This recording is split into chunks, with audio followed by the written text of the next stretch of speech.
Like Florio has. He works for Football Night in America, ProFootballTalk.com. He joins us on the show. Saw the Washington Post column, Mark Maskey, talking about the NFL is going to revisit the punishment for domestic violence. Now that this is out, they have to do something, don't they, Mike?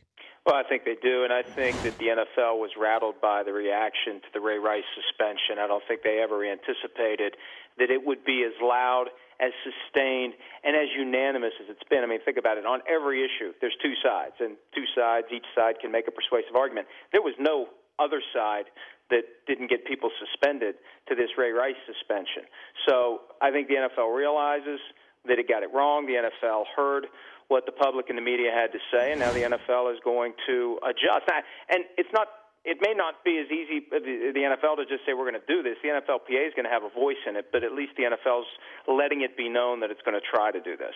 I know that we put a lot of blame and the spotlight on the NFL and the commissioner, but the Atlantic City Police didn't do anything here. Well, one key thing to remember, in any jurisdiction, the prosecutor is the most powerful person in law enforcement because the prosecutor decides who gets charged, what they get charged with, if they don't get charged, how aggressively we pursue it, et cetera, et cetera. And for whatever reason, presumably because in large part of the contents of that video that we have yet to see and may never see, the prosecutor decided to allow Ray Rice to enter a diversionary program. If he stays out of trouble for a year, it's as if it never happened on his permanent legal record. So that is, you go to a different city, a different state, a different county, you may get a different approach to the exact same set of circumstances, and that's just one of the realities of being an American. Wherever you are, whatever you do, you ultimately are going to be at the whims of whoever's in charge of deciding whether or not you go to court.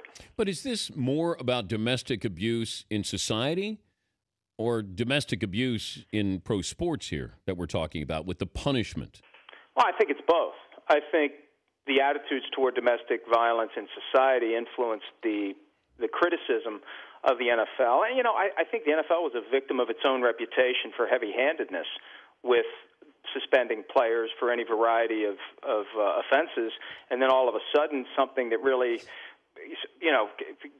is important to a lot of people, and there's a perception that Ray Rice didn't get the kind of suspension, the kind of punishment that people thought he'd get from a commissioner who has punished a lot of guys pretty aggressively. I think it confused a lot of folks and continues to confuse a lot of folks.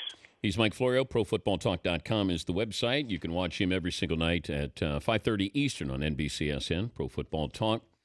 Josh Gordon, as you pointed out, he gets suspended for a year. That's not a football season year. It's an entire year.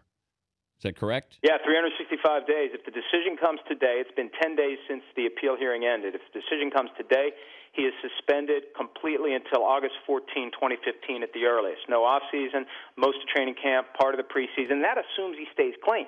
While he's suspended, he's still got to pass up to 10 drug tests per month in order to have a hope at being reinstated after being banished for a year. So, yeah, it's not fair to him. It's not fair to the Browns to let this thing linger. This should have been resolved as early as possible so the Browns would know. Is there any point having this guy participate in training camp? Is there any point to have any hope for this guy for the future? And now it's going to affect 2015 for the Browns and for the player if it's a one-year suspension. When do you think Manziel won't be this hot of a topic? Never. I don't know. When he's ultimately traded to the Jets and then cut a year later and then hired by ESPN to work on the SEC network. Right? You're being cynical, Mike. Well, no, but Manziel has become the new Tebow, hasn't he? And the biggest difference is Manziel actually has a job with an NFL team, and I think it's going to last as long as Manziel is in the NFL. Whatever he does, however he performs, good, bad, or otherwise, we're going to continue to talk about him as long as he's got a job in the NFL. Okay, I will never ask the following question again to you. Why is Tim Tebow not in the NFL? Because he's a horrible practice player. And at this point, there is no one that's going to sign him to a team and say, you're our starter, and we'll deal with the fact that you're no good in practice. We'll deal with the fact that you're no good for the first three quarters of the game, and we'll wait for the reality that in the fourth quarter of a close game, you're going to find some sort of magic in a bottle, and you're going to carry us to a win. No one's willing to do that. So when you need a camp arm like the Dolphins did this week, you need somebody who's actually going to complete the passes to the receivers when you're trying to run the drills and when you're trying to evaluate the receiver. If the ball is 10 yards over his head or if it skims toward his feet like a stone on a pond, that doesn't help you evaluate the receiver. That's why Tebow doesn't have a job. So it has nothing to do with religious beliefs, media, Tebowing, all of that goes into it. It's basic. This is all based on just his inability to play the position. Well, that's part of it. I mean, I think there would be a team or two maybe inclined to bring him in and see what he could do in a workout. And maybe if he does well in a workout, you say, okay, we'll make him a camp arm. We'll see what he can do.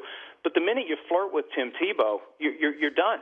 You can't flirt with him. You got to marry him or you got to ignore him. And I think teams realize that. They don't want that. And at some point, distraction became a bad word. They don't want that distraction that goes along with having Tim Tebow on the team unless you're all in with Tebow and he's your starting quarterback. All right, that's it. I won't ask you that again. The other. Oh, yeah, you will. Yeah, no, you will. No, I will not. You can tape this. I will not ask.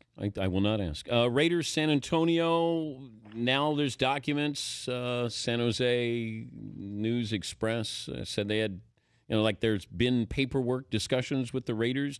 I just can't see this happening, Mike. Jerry Jones isn't going to let this happen. Bob McNair and the Texans aren't going to let this happen. I think it's time for me to give Mark Davis more credit than I have. I think he realized that maybe by hinting at possibly moving to San Antonio, he could get a very powerful ally in Jerry Jones to help him get to Los Angeles. Because I don't think the NFL wanted him to move to L.A. I think the NFL would take the Raiders to L.A.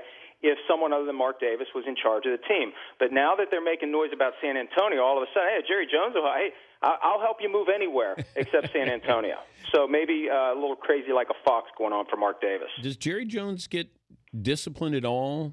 Here's an owner with conduct, with the pictures that were on the internet. How does this go over in the commissioner's office? I just think nothing ever comes of it because I don't know what it would be a violation of. There's no accusation of wrongdoing. There's no criminal conduct. There'd be no reason for the personal conduct policy to kick in.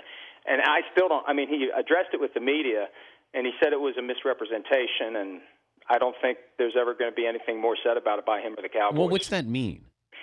Yeah, I don't know, because I don't know how you misrepresent what we saw, but the one possibility is maybe it was just some sort of a practical joke that he was playing on somebody, taking the picture, sending it to somebody who it was his birthday or something, and just goofing around, and there really wasn't anything to it. But even then, it's dangerous territory for him to be, walking on. Yeah. That's the best I could come up with. I mean, what would it be a misrepresentation I have no idea.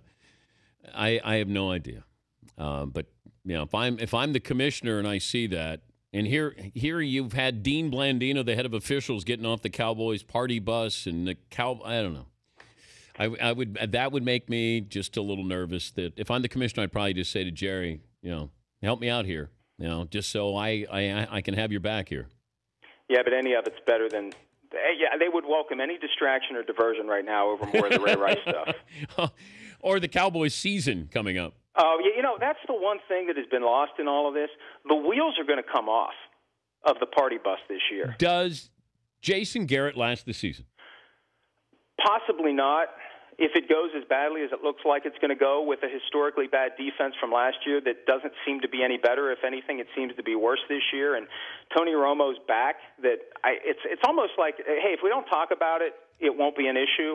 Well, he's had 2 surgeries. You got Troy Aikman saying, look, I retired at age 34 because of back problems, not because of concussions. This guy is getting toward the end of the road. I think if the wheels come off, Garrett's not under contract beyond 2014. I think at some point Jerry Jones is going to want to see if there's someone else on the staff who could step in and stop the bleeding. Thank you, Mike. All right, see you, buddy. One more question about Tim Tebow. No, I'm just kidding. Thank you, Mike. Mike Florio, Pro Football Talk.